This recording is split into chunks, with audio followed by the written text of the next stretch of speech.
Room मिल जाएगा।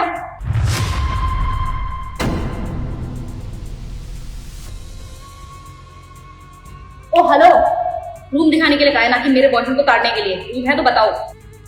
या ma'am sure, rooms available है।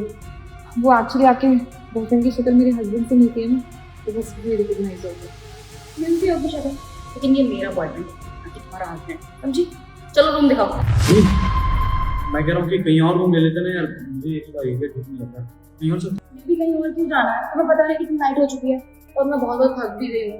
आसपास कहीं होटल भी नहीं है, इसमें रुक जाते हैं ना प्लीज। और इस होटल की रेटिंग भी 5 स्टार है, तो कोई प्रॉब्लम नहीं है। हाँ सर, यहाँ पे आसपास कोई होटल अवेलेबल नहीं है, तो हमारा ही होटल है और रूम्स भी अवेलेबल है, तो आप लोग स्टे कर सकते हैं, नो प्रॉब्लम। और हमारी होटल की सर्विसेज भी काफ़ी अच्छी है। उसने भी बोल दिया कि यहाँ पर आसपास कोई होटल नहीं है, तो हम यहीं रुकते हैं, ठीक है?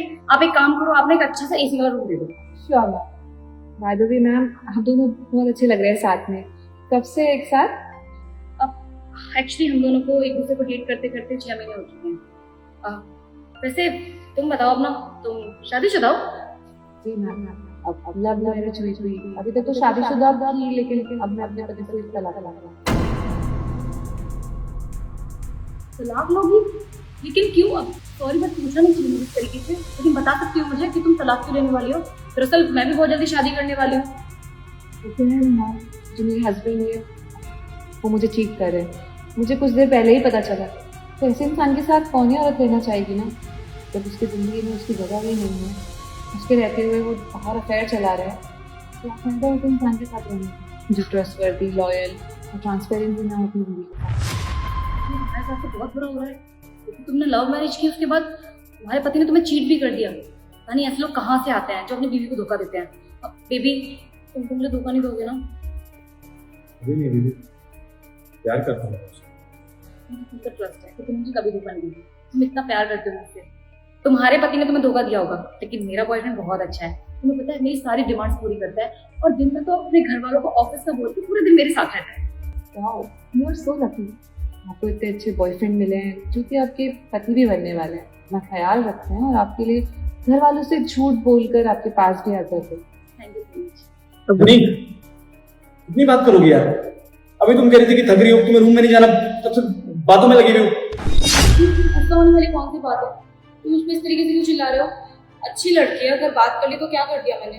फिर छोड़ो। अच्छा सुनिए, आप ना हमें एक अच्छा सा एसी वाला रूम दे दीजिए, और अगर जकूज़ी है ना तो वो भी चलेगा। Sure ma'am. हेलो, रूम 202 को क्लीन करवा दो, क्लाइंट्स आएंगे। मैम क्लीनिंग हो रही है, बस आप एक बार रूम देख लीजिए, आपको पसंद आ जाए तो फिर मुझे बात ठीक है सनी, चल तुम एक बार रूम देखते हैं। मैं आता हूँ, गाड़ी में चार्जर रह गया है, मैं लेके आता हूँ। थोड़ा जल्दी आना। कुछ कहना चाहते हो? कुछ कहने की जरूरत नहीं, सब मालूम पड़ गया। अब क्या ही सफाई दोगे? तो जस्टिफिकेशन थोड़ी है इन सब चीजों।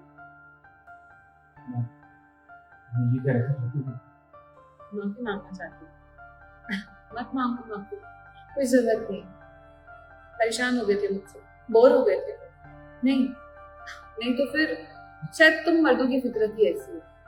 कुछ नहीं हो सकता ना। तुम 6 महीने से डेट कर रहे हो उसको, बीवी है तुम्हारी, मैं बाहर जाके काम करती हूँ इसके लिए, ताकि हम दोनों का फ्यूचर सिक्योर हो सके। शादी की थी ना हमने, लव मैरिज की, सोची कि हम अपने प्यार से अपना परिवार बनाएंगे। मेरे पेरेंट्स खिलाफ थे तुमसे शादी करने, लेकिन फिर मैंने तुमसे शादी की because I love you. I was mad. देखी मैंने तुमसे शादी करके भाग कर, मुझे करना ही नहीं चाहिए था ये सब कुछ।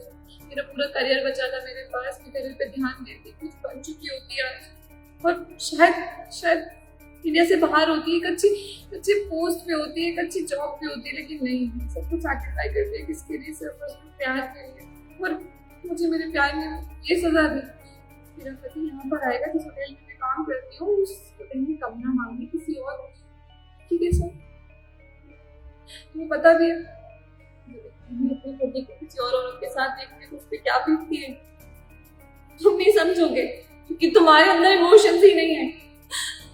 तुम लोग सिर्फ और सिर्फ एक ही चीज चाहते हो, अगर वो नहीं मिलती ना तो फिर इधर उधर मुंह मारते हो।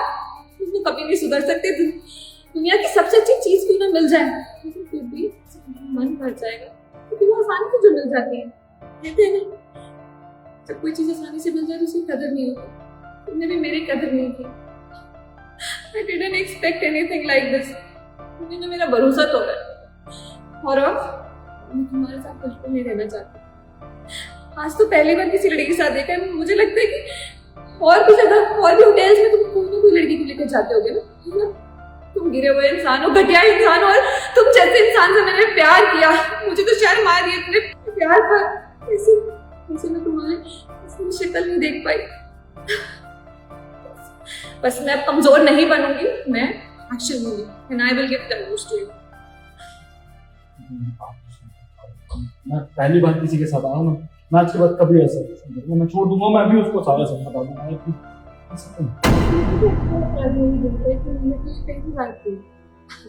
क्या करे फिर, पुलिस उनको छोड़ दे? बेवकूफ नहीं हूं मैं कि मैं दोबारा मौका दूं तुम्हें मुझे हर्ट करने का। जॉब पे होना तो ढंग से रो भी नहीं सकती, चिल्ला भी नहीं सकती तुम पर। क्या करूं? नौकरी छोड़ दूंगी तो कहाँ जाऊंगी? अब तो पति भी नहीं रहेगा ना जिंदगी में, किसके सारे जीऊंगी? एक नौकरी तो है मेरे पास, बट सीरियसली एक चीज तो समझ में आ गई, गलत किया मैंने अपनी मम्मी पापा की बात ना मानकर। तुम ना लायक ही नहीं हो, मेरे किसी के भी लायक नहीं हो। In fact, you don't deserve any girl. मन तो कर रहा उसको अभी जाके बता दो, लेकिन छोड़ो। अब तुम मेरे जरूर चले जाओगे तो कोई ना कोई चाहिए तो होगा ना दिल बहलाने को। करो याशी, एक के बाद दूसरी, दूसरी के बाद तीसरी, यही तो तुम्हारी फितरत है। कभी जिंदगी में घर नहीं बसा पाओ, क्योंकि नियत ही नहीं है तुम्हारी।